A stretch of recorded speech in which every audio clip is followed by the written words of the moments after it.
We have Igbo language. Our topic says rules guiding na in Igbo language.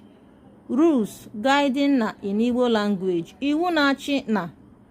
Nke mbụ, na could be a conjunction. You write it in full.